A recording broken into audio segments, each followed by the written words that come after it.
Anita 100.1. Ya estamos de regreso, son las 7:51. Vamos a conversar esta mañana con el diputado del PPD, integrante de la Comisión de Relaciones Exteriores de la Cámara, Raúl Soto. Diputado, ¿cómo le va? Bienvenido, buenos días. Hola Juan Manuel, muy buenos días, saludos por allá a Viña, qué envidia tenerte ahí con ese fondo marino. Bueno, no me envidiaría tanto si supiera que dormí 1 hora y media, pero bueno, Bueno, está bien. es una buena plata. Oiga, diputado, la pregunta cae de cajón, ¿no? Y me imagino cuál es la respuesta, pero nos sirve de excusa para empezar a conversar del tema. ¿Lo dejan satisfecho las explicaciones entregadas por el gobierno respecto de cómo ha sido el cronograma de decisiones que se tomaron en torno a este convenio con China Mobile para este cable entre Chile y China? No del todo, Juan Manuel, creo que acá se han cometido errores no forzados que lamentablemente debilitan la posición del gobierno de defensa de soberanía y autonomía de Chile, que es una posición correcta, y es por eso que molesta tanto error, ¿no? Contradicciones entre ministros y subsecretarios, informaciones que van saliendo parcialmente por goteo, otras que tenemos que conocer a través de las investigaciones de la prensa, incapacidad de anticiparse a los problemas y a las crisis para desarticularlos, cosa que es parte de lo que el ejercicio de la política obliga a realizar, ¿no? Y cuando ya han habido varias veces crisis en este gobierno, uno esperaría que las lecciones estuviesen aprendidas. Manejos comunicacionales que también han tenido errores importantes. Entonces, cuando hay una posición que es clara, que es correcta, que es Chile es autónomo, es soberano y toma sus propias decisiones de inversión y no acepta presiones o injerencias extranjeras, bueno, uno esperaría que esa posición tenga un correlato en la estrategia comunicacional y política para defenderla y que ésta sea consistente de manera tal de que sea también creíble, ¿no? Lamentablemente no ha sido de esa manera y por lo tanto esta posición del gobierno de Chile, que insisto, es correcta, se ve de alguna manera también debilitada y eso obviamente que es lamentable. Yo creo que todavía estamos a tiempo que las cosas puedan terminar mejor, se puedan aclarar con mayor profundidad y entendamos acá que la decisión que hay que tomar es estratégica y que tiene que ser exclusivamente sobre la base de los intereses de Chile y no de potencias extranjeras de ningún tipo. ¿Usted tiene alguna explicación por qué en el relato inicial del gobierno respecto a este tema se produce al menos una contradicción? Una versión decía que estaban recién en una fase muy preliminar versus otra que decía que en realidad este tema estaba bastante avanzado. Y lo segundo, de que el gobierno en ese mismo relato haya omitido que había firmado un decreto que luego anuló. No tenemos esa explicación aún y por lo mismo es que desde la Comisión de Relaciones Exteriores de la Cámara hemos decidido unánimemente citar al canciller Van Claveren y al ministro de Transportes Muñoz para el próximo martes para que podamos conversar y ellos puedan también dar cuenta en mayor detalle y profundidad de cómo han ocurrido los hechos y en definitiva por qué se han producido estos errores.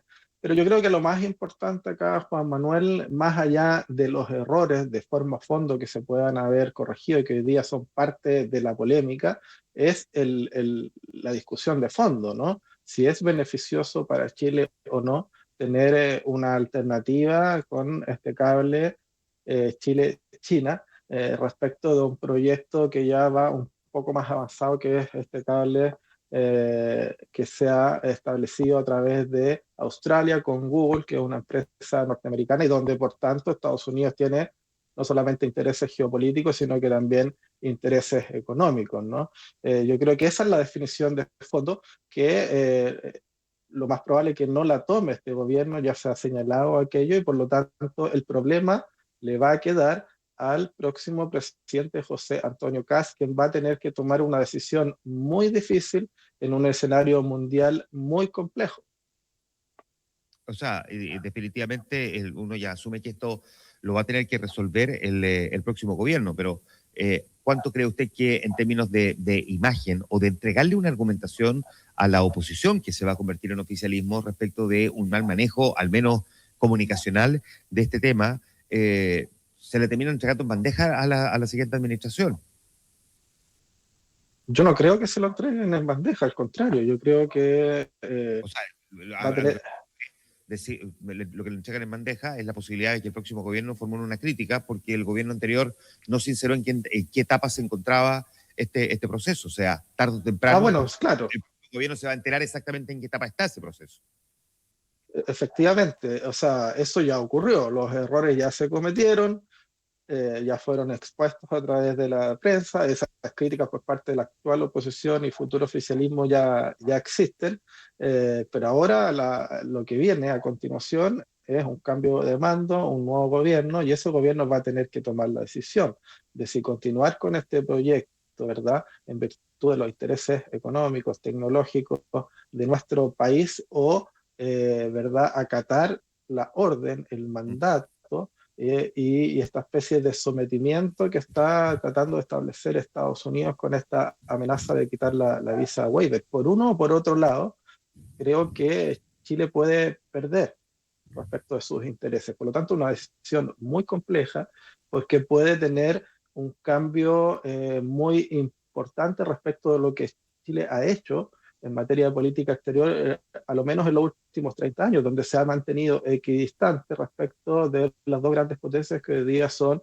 Estados Unidos y China, entendiendo que con Estados Unidos hay intereses muy relevantes, ¿verdad? El principal liderazgo de Occidente, tenemos también vínculos comerciales, políticos y sociales muy relevantes, pero entendiendo también que las mayores proyecciones de crecimiento económico vienen por el Asia-Pacífico, que hoy día China es el principal socio comercial de Chile, ¿no? Y que por lo tanto tampoco podemos descuidar ese canal tan importante. O sea, yo no creo que los exportadores de fruta, yo no creo que los exportadores de vino, yo no creo que el cobre chileno, ¿verdad? Y la gente que trabaja en el cobre chileno estén muy contentos de que Chile tome partido por Estados Unidos y empiece a cerrar puertas hacia Asia y especialmente hacia China, ¿no? Cuando necesitamos crecer económicamente, y para crecer económicamente tenemos que tener la capacidad de abrirnos al mundo, como se ha hecho en los últimos años, y de diversificar, ¿verdad?, nuestra capacidad de inversión, ¿no? No tenemos que cerrarnos,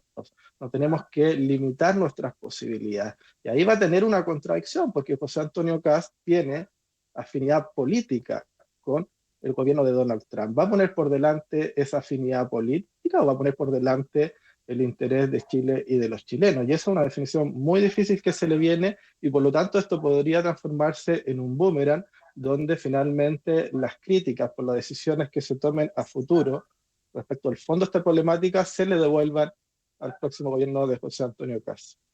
Ya, y no siente que, entendiendo exactamente esa línea argumental, diputado, digamos, el pecado de origen fue precisamente en la manera en que se tomó la determinación en respecto del cable chino y la manera en que el gobierno chileno reaccionó a la advertencia hecha por el gobierno norteamericano, no respecto de no firmen con China, sino lo que puso sobre la mesa como antecedentes respecto de acciones maliciosas en términos de hackers que estaban potencialmente afectando a nuestro país. Se lo digo porque el embajador Brandon Youd y autoridades, digamos, del Departamento de Estado norteamericano le entregaron antecedentes concretos al gobierno chileno. Sorprende, por ejemplo, que la Fiscalía haya iniciado recién ayer una petición a la PDI para investigar lo que el embajador señaló, y que no haya sido el gobierno chileno el que haya puesto esos antecedentes entregados por Estados Unidos al Ministerio Público.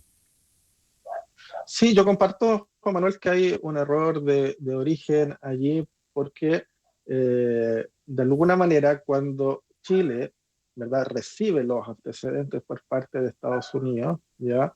Lo que debió haber hecho rápidamente es investigar, analizar aquellos antecedentes y tomar una posición. Hay Claro. dos posibilidades: o esos antecedentes son serios, son verídicos, ¿verdad?, y por lo tanto existe un riesgo a la seguridad, y en ese caso, por cierto, que el proyecto se pone en pausa, se reevalúa, que es lo que finalmente terminó ocurriendo, o los antecedentes se dan por inverosímiles, se dan por sin fundamento, sin base suficiente, entendiendo que también no hay que ser ingenua y que Estados Unidos tiene un interés económico y geopolítico, y por lo tanto lo que quiere resguardar es tener el monopolio de este tipo de comunicaciones y tecnologías en nuestro país y en nuestro continente sudamericano, ¿no? Y no quiere competencia de China en esta materia. Por lo tanto, también puede haber de alguna manera una estrategia de carácter político en ese sentido, y que no necesariamente tiene que ver con antecedentes que son reales. Si ese era el caso, bueno, se tendría que haber señalado con claridad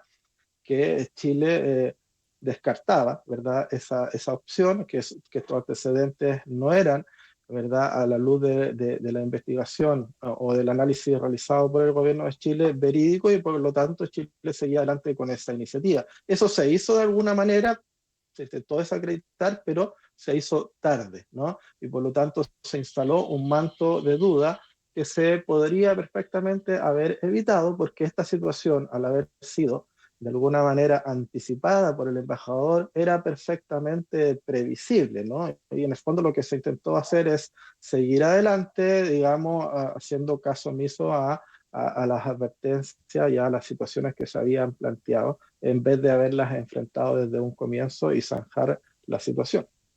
Por último, entonces, diputado, ¿qué deberíamos esperar por parte de la Comisión de Relaciones Exteriores de la Cámara en este sentido? Bueno, lo que esperamos acá es que definitivamente tengamos una posición única de Estado respecto de cómo se establecieron los hechos, y no estar conociendo versiones contrapuestas por parte de distintas autoridades de gobierno.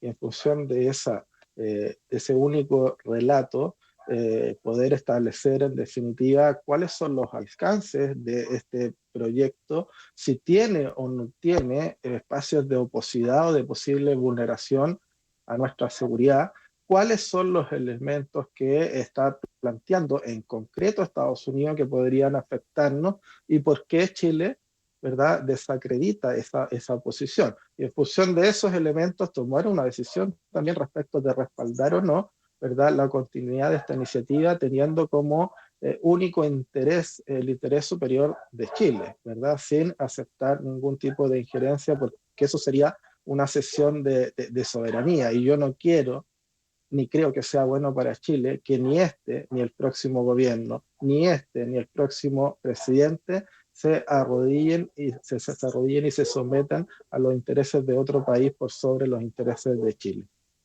Muy bien, pues, diputado, muchísimas gracias por conversar esta mañana con nosotros.